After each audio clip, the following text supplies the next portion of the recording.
de ma traduction, j'ai souhaité l'enrichir par des dessins et des peintures. Alors pourquoi ce choix? Parce que j'ai très rapidement perçu les poésies de Paine comme des tableaux. C'est d'ailleurs Gaboli qui m'a fait prendre conscience de cela.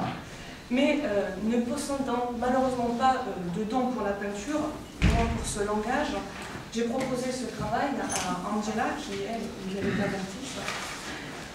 Et pour moi, cette autre façon de traduire Paine, c'est-à-dire par le biais de dessin, est selon moi très importante et je dirais même nécessaire.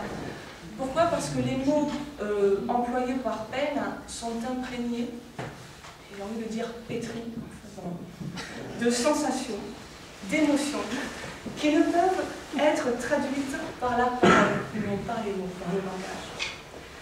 Ce qui me fait ajouter, préciser que traduire Paine, c'est-à-dire le traduire littéralement, bien n'est pas si facile que cela. Madame Carminati, Madame Flavia nous sont là pour en témoigner.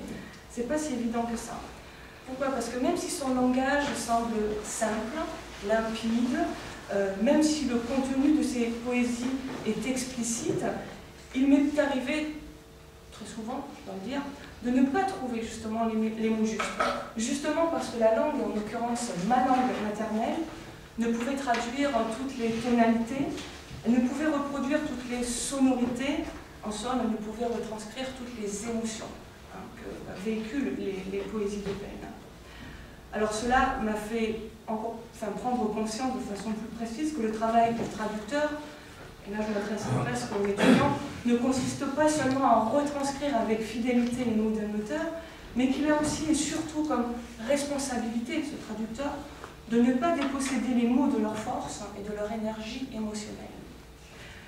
Je terminerai en disant qu'il est important, donc et urgent de diffuser l'œuvre de Paine en France, de faire connaître son histoire, d'abord parce que notre société est capable d'entendre, de comprendre que l'homosexualité d'un individu, et en l'occurrence de ce poète, n'a rien de pervers, et qu'elle ne doit être en aucun cas un motif d'exclusion.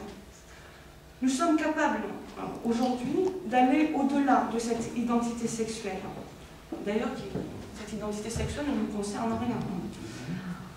Il est important aussi donc de diffuser l'œuvre de Paine parce que l'histoire qu'il nous raconte, par le biais de ses 575 poésies et 38 récits en prose qu'il compose entre 1927 et 1977, évoque une histoire d'amour universelle. Il chante un amour, Paine présente son amour comme un élixir capable de prolonger sa vie, de penser les blessures existentielles. Cet amour qui est d'ailleurs le support d'une quête dirigée vers la vie, ou comme il le dirait, vers il dolce rumore della vita. Aussi, les jeunes garçons qui peuplent son univers seraient-ils les représentants, les protagonistes de cette histoire dont il faut préciser qu'elle commence non pas par les mots amore ou fanciulli, mais par le mot la vita.